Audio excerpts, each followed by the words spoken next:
첫 주말 사람이 사라졌다. 코로나19 시대에 모두가 연대할 수 있는 방법은 역설적이게도 모두가 흩어지는 겁니다. 들어보시죠.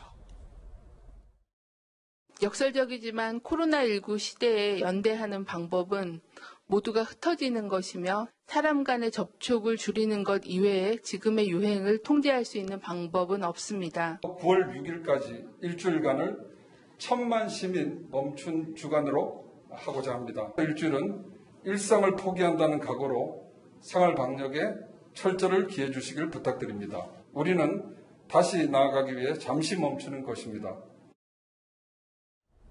정은경 본부장은 흩어지면 산다를 강조했고 서울시에서는 1,000만 서울 시민의 멈춤 주간을 선포했습니다. 제자리에서 멈춰달라라는 당부입니다. 2.5단계 소위 시행 첫날 풍경은 어땠을까요? 우리 시민들은 얼마나 잘 지키고 있을까요? 저희들이 첫날 풍경을 취재했습니다.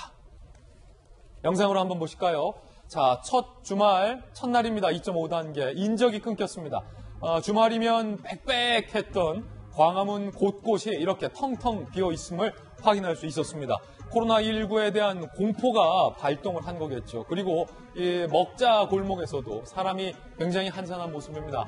자영업자들은 굉장히 어렵다는 것을 호소하고 있지만 흩어지면서 한다라고 정은경 본부장이 얘기하지 않았습니까?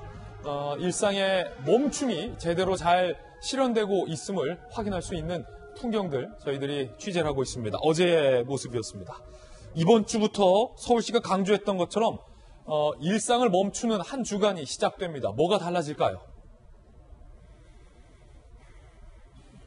2.5단계 소위 음식점과 제과점은 오후 9시부터 새벽 5시까지는 포장 배달만 허용됩니다. 밤 9시에 우리 야식이나 먹으러 갈까? 안 된다는 겁니다. 포장마차나 갈까? 안 된다는 겁니다. 시켜 드세요. 프랜차이즈형 카페 하루 종일 매장 이용이 안 됩니다. 스타벅스, 투썸 플레이스, 톰앤톰스 다 매장 이용이 안 됩니다. 포장, 배달만 허용이 된다는 겁니다. 학원도 10명 이상일 경우에는 모여서 수업하는 게 안 됩니다. 실내 체육시설, 독서실, 스터디 카페, 헬스장 모두 운영이 중단됩니다. 다음 달 6일까지입니다. 서울시는 사각지대를 줄이겠다라고 밝혔고 체육시설로 등록이 안 된 탁구장, 필라테스장 여기가 이런 어떤 방역의 허점 구멍이었는데 이런 것까지 싹 다 집합금지 명령 내리겠다는 거고요. 오늘부터 밤 9시 이후에 시내버스도 20%는 운행을 감축하겠다라고 밝혔습니다. 참고하시기 바라겠습니다. 자, 김정희 교수님. 네. 예전에는 우리 민족에게 흐르는 어떤 그 정신이 뭉치자. 뭉치면 살고 흩어지면 죽는다. 근데 이제는 이거 반대로 해야 된다는 거예요. 시내버스도 밤 이후에는 20% 운행을 감축하고 정부와 서울시가 일단은 다 셧다운 조치에 들어가는 걸로 보여요. 어떻게 보십니까? 일단은 효과는 일정 부분 나타날 거라고 보고 있습니다. 근데 처음에 모두의 말씀을 드리면 사회적 거리두기 3단계로 지정을 할 때 좀 세분화해서 지정을 했었으면 하는 좀 바람은 좀 있습니다. 그러니까 좀 아쉬움이 있는데 차라리 당시에 사회적 거리두기 5단계 했으면 우리가 1단계에서 2단계로 넘어가면서 채 만족하지 못한 2단계가 그 1.5단계를 평가되지 않았습니까? 지금도 3단계로 넘어가는 과정에서 2.5단계를 가는데 차라리 5단계로 했었으면 이런 혼란은 좀 줄어들지 않았을까 이렇게 생각을 하고 있고 그래서 2.5단계로 어떻게 보면은 이게 공식적인 용어는 아닙니다만 이렇게 부르는 것보다는 3단계로 해서 완화를 시켜주는 게 오히려 국민들한테 경각심을 조금 더 높여주는 그런 효과가 있지 않았을까. 그러니까 지금 3단계로 하면 거의 일상생활이 마비가 되다 보니까 요 부분까지 3단계로 전환을 못 시키고 이제 2.5단계 수준으로 가고 있는 건데 차라리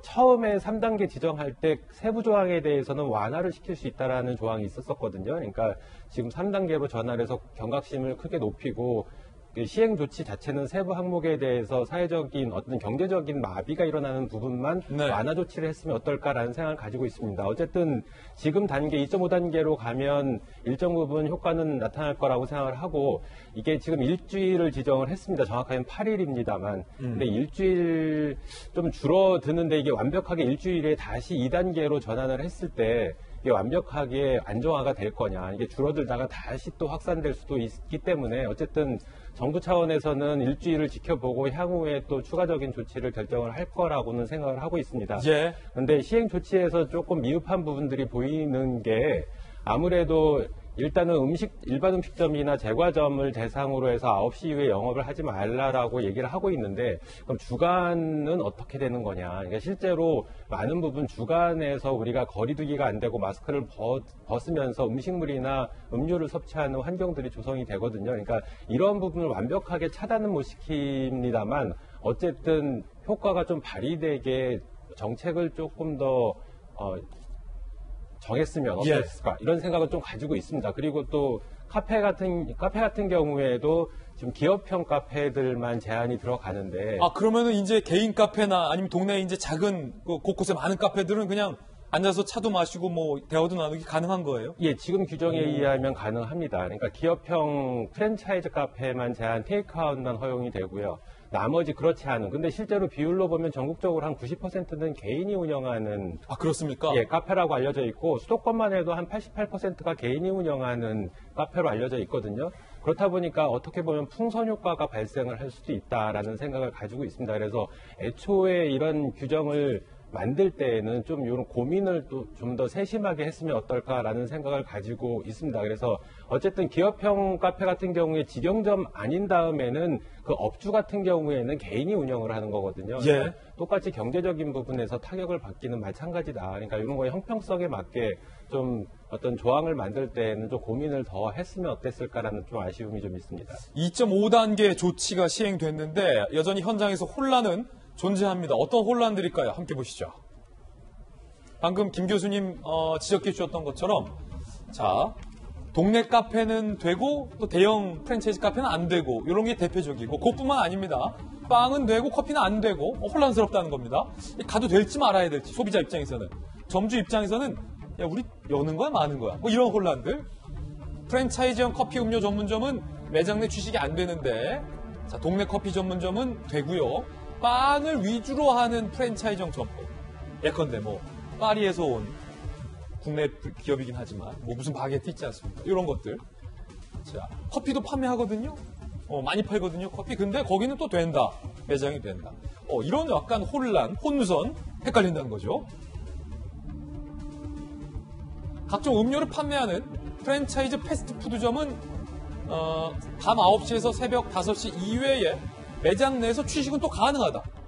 이건 또 뭔가 헷갈리죠? 예컨대 프랜차이즈형 카페랑은 또 조치가 조금 달라요. 편의점에서 라면 먹는 건 됩니다. 편의점은 규제 대상이 미포함된다. 편의점 내에 마련된 테이블에서 음식 취식 등이 가능하다. 자정이 되자 그러자 보니 편의점 노상 테이블에서 술판이 곳곳에서 벌어지기도 했다는 보도가 나오고 있는 그런 상황입니다.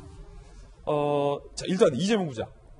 이게 좀 헷갈립니다, 조치가. 취지는 알겠는데, 곳곳이 좀 빠지다 보니까, 좀 뭐, 너는 되고 나는 안 되냐, 뭐 이런 논란도 좀 있는 것 같고.